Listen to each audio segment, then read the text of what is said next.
Hello everyone, tiffin বক্সের নতুন একটি ভিডিওতে আপনাদের স্বাগত জানাই।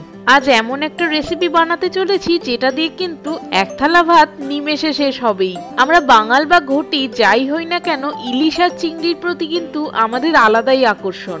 তো আজ বানাতে চলেছি একেবারে নতুন স্বাদের ভাপা চিংড়ি। তো চলুন আজ বানিয়ে ফেলা যাক ভাপা চিংড়ি। প্রথমেই বলে দিই কি কি উপকরণ লাগছে। 1.5 চামচ কালো সর্ষে, 2 চামচ সাদা সর্ষে, 1.5 চামচ পোস্ত, হলুদ গুঁড়ো, সর্ষের তেল, স্বাদ অনুযায়ী নুন ও বেশ কয়েকটা কাঁচা লঙ্কা।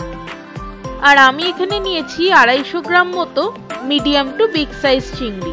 আমাদের মুম্বাইতে মাছের বাজারে প্রতিটা মাছকে কেটে বেছে একেবারে পরিষ্কার করে দেয়।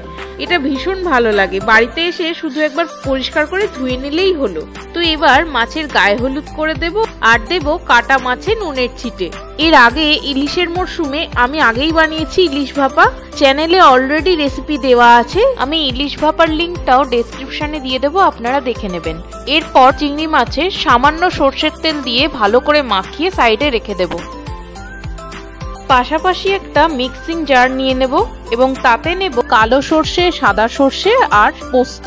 শুকনো অবস্থায় এগুলিকে একবার গুঁড়ো করে নেব, কারণ একবার জলে ভেজানোর পর পোস্তকে মিক্সিতে ঠিকভাবে পেস্ট করা যায় না, তাই একবার শুকনো অবস্থায় গুঁড়িয়ে নিলাম। আপনারা যদি শিলে বাটেন তাহলে একবারেই ভিজিয়ে রেখে পেস্ট করে নেবেন। আর একটা ছোট্ট টিপস দেবো এখানে, শিলে যদি বাটেন তাহলে কিন্তু সর্ষেকে দুবার বাটবেন না, তাহলে কিন্তু তেতো হয়ে যাওয়ার চান্স থাকে। এবারে আমি এই শুকনো গুঁড়োতে জল অ্যাড করে 5 মিনিটের জন্য ভিজিয়ে রাখবো। দেন এর সাথে অ্যাড করব 4টে কাঁচা লঙ্কা, সামান্য হলুদ গুঁড়ো আর স্বাদ অনুযায়ী নুন আর অবশ্যই সর্ষের তেল। দেন একবার মিক্সিতে ঘুরিয়ে নেব। মিহি পেস্ট একেবারে রেডি। এবারে একটা স্টিলের টিফিন বক্সও নিতে পারেন। আমি এখানে একটা সিলভারের বাটি নিয়েছি, কারণ টিফিন বক্স অনেক সময় গরম অবস্থায় এয়ারটাইট হয়ে গেলে খুলতে অনেকেরই বেশ অসুবিধা হয়। তো বাটিতে প্রথমে একটু সর্ষের তেল ব্রাশ করে বা মাখিয়ে নেবেন। তারপর সর্ষে পোস্তর ওই পেস্টটা নিচে স্প্রেড করে দেব। দেন নুন হলুদ মাখিয়ে রাখা চিংড়ি মাছগুলো দিয়ে বাকি পেস্টটা দিয়ে ভালো করে মাখিয়ে দেব। আর উপর থেকে 3টে চেরা কাঁচা লঙ্কা ও প্রায় 2 চামচ মতো সর্ষের তেল ছড়িয়ে দেব। এবারে চিংড়ি ভাপে যাওয়ার জন্য একেবারে সেজে গুজে রেডি।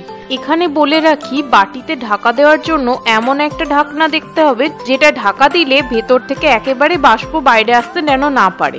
আপনাদের কাছে যদি বাটি সাইজের ঢাকনা না থাকে তাহলে কিন্তু অবশ্যই আপনারা টিফিন বক্স ব্যবহার করতে পারেন, এতে ভিতর থেকে বাষ্প একেবারেই বেরোবে না। একটা কড়াইতে বেশ কিছুটা জল দিয়ে নিচে একটা লোহার স্ট্যান্ড দিয়ে দিলাম। তার উপরে চিংড়ির বাটিটা ভালো করে ঢাকা দিয়ে ট্রান্সফার করে দেব কড়াইতে। আর দেখে নেবেন জলটা যেন বাটির খুব ওপর অব্দি না যায়। বাটির নিচের অংশ 30 to 40% জলে ডুবে থাকলেই হবে। আর ফোটার সময় ঢাকনাটা যাতে কোনোভাবে খুলে না যায় তার জন্য উপরে একটা ভারী কিছু চাপা দিয়ে দিয়েছি। এবারে পুরোটাকে একটা বড় ঢাকনা দিয়ে 10 মিনিটের জন্য একা ছেড়ে দেবেন। একা ছেড়ে দেওয়ার পর দেখবেন পুরো পেস্টের সাথে চিংড়ির বেশ ভালো বন্ধুত্ব হয়ে গেছে। এবারে নামিয়ে নেবেন। ঢাকা খোলা মাত্রই অপূর্ব স্মেল আসতে শুরু করে দেবে। এবারে সার্ভ করে দিন এক থালা ভাতের সাথে, দেখবেন নিমেষে প্লেট পরিষ্কার। তো কেমন লাগলো এই সহজ রেসিপিটি ভালো লাগলে অবশ্যই আপনাদের বন্ধু বান্ধব এবং পরিবারের সাথে শেয়ার করবেন। খুব কম উপকরণেই এত সুন্দর একটা রেসিপি বানিয়ে ফেলা যায়। আপনারা কিন্তু বাড়িতে অবশ্যই একদিন ট্রাই করে দেখবেন। আর কেমন লাগলো অবশ্যই লাইক ও কমেন্টের মাধ্যমে জানাবেন। আর আমার চ্যানেলের নতুন বন্ধু হলে চ্যানেলটিকে সাবস্ক্রাইব করে পাশে থাকবেন। দেখা হবে পরবর্তী কোনো রেসিপির ভিডিও নিয়ে। ততক্ষণ ভালো থাকবেন, সুস্থ থাকবেন। আজ তাহলে আসি, ধন্যবাদ।